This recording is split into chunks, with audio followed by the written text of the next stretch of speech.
નમસ્તે પ્રિય મિત્રો, અમારી ચેનલ શ્રેષ્ઠ વાતોમાં આપનું સ્વાગત છે, જ્યાં અમે તમને રહસ્યમય અને અનોખી માહિતી આપીએ છીએ.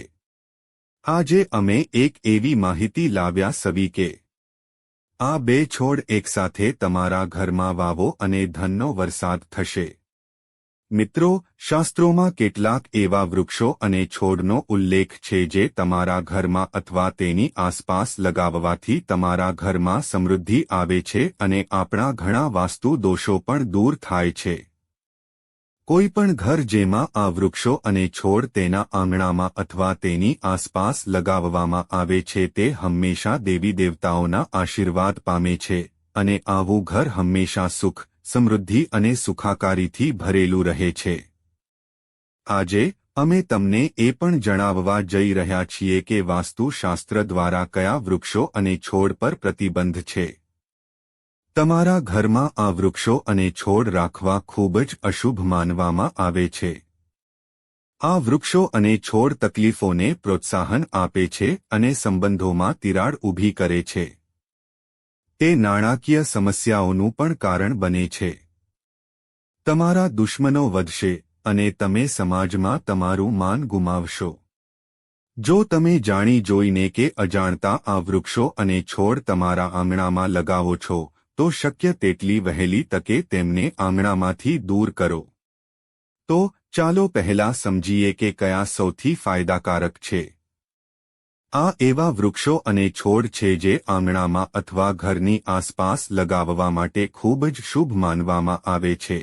પરંતુ તે પહેલા મારી તમને એક નાની વિનંતી છે કે વિડીયોને અંત સુધી જુઓ, તેને બિલકુલ ચૂકશો નહીં, કારણ કે આ માહિતી ખૂબ જ કિંમતી છે અને વિડીયોને અન્ય લોકો સાથે શેર કરો જેથી અન્ય લોકો પણ લાભ મેળવી શકે. અને હા ભક્તો, વિડીયોને એક સુંદર લાઇક આપો અને તેને તમારી પોતાની યુટ્યુબ ચેનલ શ્રેષ્ઠ વાતોને સબસ્ક્રાઇબ કરવાનું ભૂલશો નહીં, જેથી તમને શક્ય તેટલી વહેલી તકે આવી જ માહિતી મળે. અને હા પ્રિય મિત્રો, કોમેન્ટ બોક્સમાં જય લક્ષ્મી માતા લખવાનું ભૂલશો નહીં. મિત્રો, વાત એ છે કે સલાહ આપવાનું આપણું કામ છે, આપણે ફક્ત સલાહ આપી શકીએ છીએ. હવે તમે માનો કે ના માનો એ તમારી પસંદગી છે, પણ મિત્રો હું એક વાત ચોક્કસ કહીશ કે જો તમે માનો છો તો તમારી ન્યા પાર થઈ જશે. આ વિડિયો અંત સુધી જોયા પછી તમારે કોઈ પણ પ્રકારની સમસ્યાનો સામનો કરવો પડશે નહીં. બાકી તમારી પસંદગી છે, તમે પોતે ખૂબ સમજદાર છો. તો પ્રિય મિત્રો, ચાલો આપણે વધુ વિલંબ કર્યા વિના વિડિયો શરૂ કરીએ.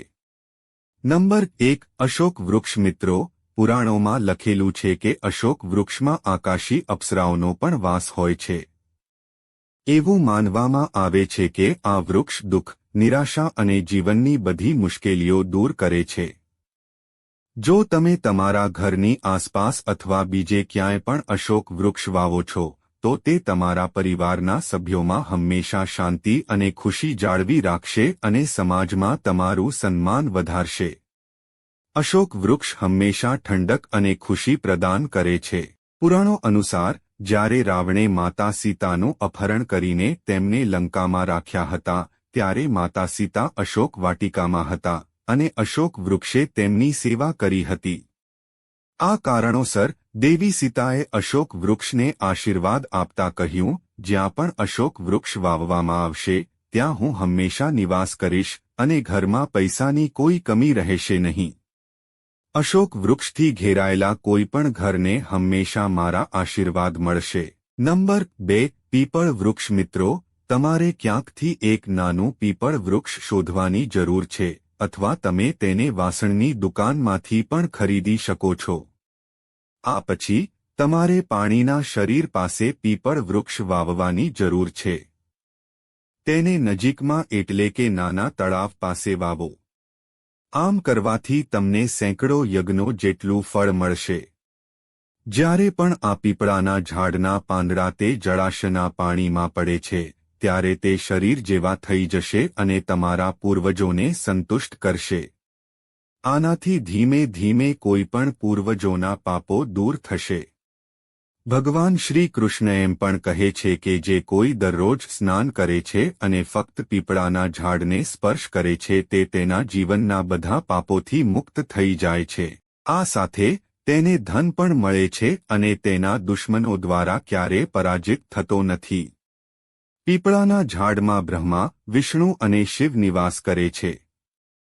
પીપળાના ઝાડના મૂળમાં વિષ્ણુ નિવાસ કરે છે, પીપળાના ઝાડના થડમાં શિવ નિવાસ કરે છે અને પીપળાના ઝાડના આગળના ભાગમાં બ્રહ્મા નિવાસ કરે છે. જ્યારે પણ સોમવતી અમાવસ્યા પડે છે ત્યારે તમારે તે દિવસે કોઈ પણ પીપળાના ઝાડ પર જઈને તેને નમન કરવું જોઈએ અને તમારા ઘરની સુખ અને સમૃદ્ધિ માટે ભગવાનને પ્રાર્થના કરવી જોઈએ. આમ કરવાથી બ્રહ્મા, વિષ્ણુ અને શિવ મળીને તમારા પર પોતાના આશીર્વાદ વરસાવે છે. આનાથી તમને દાનના 1000 ગણા જેટલું ફળ મળે છે. શાસ્ત્રોમાં એવું કહેવામાં આવ્યું છે કે પૃથ્વી પર પીપળાના ઝાડ કરતાં વધુ શક્તિશાળી બીજું કોઈ વૃક્ષ નથી કારણ કે ભગવાન હરિ પોતે પીપળાના ઝાડમાં રહે છે. તેથી તમારે ભૂલથી પણ પીપળાના ઝાડને નુકસાન ન કરવું જોઈએ અથવા તેની ડાળીઓ તોડવી જોઈએ નહીં. આમ કરવાથી વ્યક્તિને કલ્પ માટે નરકમાં મોકલવામાં આવશે. નંબર 3. આમળાનું ઝાડ. ભગવાન કૃષ્ણ કહે છે કે આમળાનું ઝાડ બધી દુનિયામાં પ્રખ્યાત છે. આમળાનું ઝાડ અત્યંત પવિત્ર છે. જો તમે તમારા આંગણામાં અથવા તમારા ઘરની નજીક ક્યાંક આમળાનું ઝાડ વાવો છો તો તમે જન્મ અને મૃત્યુના બંધનમાંથી મુક્ત થાઓ છો.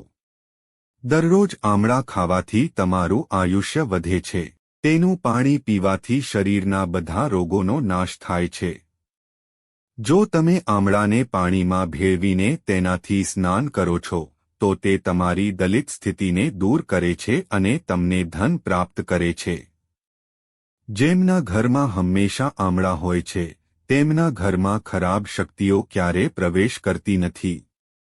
જો તમને એકાદશી પર આમળા મળે છે તો તે તમને બધા આશીર્વાદ લાવે છે. તે તીર્થયાત્રા કરતાં પણ વધુ લાભ પ્રદાન કરે છે. જે કોઈ પણ વ્યક્તિ પોતાના વાળમાં આમળા પહેરે છે તે મૃત્યુ પછી પણ આ પૃથ્વી પર માનવ તરીકે પુનર્જન્મ લે છે. જેમના આંગણામાં કે ઘરની આસપાસ આમળાનું ઝાડ લગાવવામાં આવે છે તે ઘરમાં દેવી લક્ષ્મી અને નારાયણનો વાસ હોય છે, જેના કારણે તે ઘરમાં ક્યારે ધનની કમી રહેતી નથી. નંબર 4. પાકડનું ઝાડ. પુરાણોમાં પાકડના ઝાડ વિશે ઘણી વાતો કહેવામાં આવી છે. પુરાણોમાં કહેવામાં આવ્યું છે કે જે કોઈ પાકડનું ઝાડ વાવે છે તેને એક મહાન યજ્ઞ કરવા જેટલું ફળ મળે છે.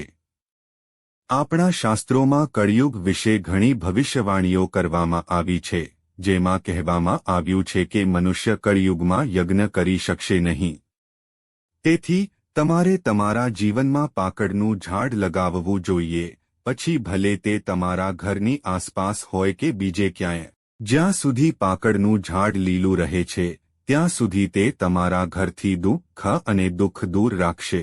નંબર 5. કાયદાનું વૃક્ષ. પદ્મ પુરાણમાં જણાવાયું છે કે જે કોઈ પણ નિયમના વૃક્ષમાંથી એક પણ વૃક્ષ વાવે છે તે સૂર્યદેવથી પ્રસન્ન થશે. તમારા ઘરની નજીક ગમે ત્યાં એક વૃક્ષ લગાવવાથી તમને ઘણા રોગોથી રક્ષણ મળે છે અને આયુષ્ય પણ વધે છે. નિયમનું વૃક્ષ દેવી લક્ષ્મીને ખૂબ પ્રિય છે, જે તેની નીચે રહે છે. તેથી તમારા ઘરની નજીક એક વૃક્ષ લગાવવાથી તમારી સંપત્તિ અને સમૃદ્ધિમાં વધારો થશે અને સંપત્તિનો વરસાદ થશે. નંબર 6. જામુનનું વૃક્ષ. જો તમે પણ ઈચ્છો છો કે દેવી લક્ષ્મી તમારા ઘરમાં છોકરીના રૂપમાં જન્મે તો તમે તમારા ઘરની નજીક જામુનનું વૃક્ષ લગાવી શકો છો. પદ્મ પુરાણમાં જણાવાયું છે કે જે કોઈ પણ વ્યક્તિ પોતાના ઘરની નજીક જામુનનું વૃક્ષ વાવે છે તેને છોકરી થશે, જે તમારા ગૌરવમાં વધારો કરશે. છોકરીઓને દેવી લક્ષ્મીનું સ્વરૂપ માનવામાં આવે છે, જેનો અર્થ છે કે તમારા ઘરમાં ક્યારે ધનની કમી રહેશે નહીં અને દેવી લક્ષ્મી તમારાથી પ્રસન્ન થશે. નંબર 7. પુરાણોમાં જણાવાયું છે કે ભગવાન શિવ પોતે વેલાના ઝાડમાં રહે છે અને દેવી પાર્વતી ગુલાબમાં રહે છે. તેથી જો તમે કોઈ પણ વેલાના ઝાડ પાસે ગુલાબનો છોડ વાવો છો તો તમને ભગવાન શિવ અને દેવી પાર્વતીના આશીર્વાદ પ્રાપ્ત થશે. તમારા ઘર પર ક્યારેય દુઃખ અને ગરીબી નહીં આવે અને આવા ઘર પર હંમેશા ભગવાન શિવ અને દેવી પાર્વતીનો આશીર્વાદ રહેશે. નંબર 8. જે કોઈ પોતાના ઘર અને સમાજમાં પોતાનું માનસન્માન વધારવા માંગે છે તે ગમે ત્યાં નારિયેળનું ઝાડ વાવી શકે છે. નારિયેળને પૂજા માટે પવિત્ર માનવામાં આવે છે, તેથી ગમે ત્યાં નારિયેળનું ઝાડ વાવવાથી તમારું માનસન્માન વધશે. નંબર 9. જો કોઈને કન્યા કે વરરાજા ન મળે તો તેણે પોતાના ઘરમાં દાડમનું ઝાડ વાવવું જોઈએ. આનાથી તેમના જીવનમાં લગ્ન સંબંધિત તમામ અવરોધો દૂર થશે. નંબર 10. અંગોલનું ઝાડ વાવવાથી તમારા વંશમાં વધારો થાય છે અને તમને બાળકોનો આનંદ મળે છે. જો કોઈને બાળકો ન હોય તો તેણે પોતાના ઘરની આસપાસ દાડમનું ઝાડ વાવવું જોઈએ.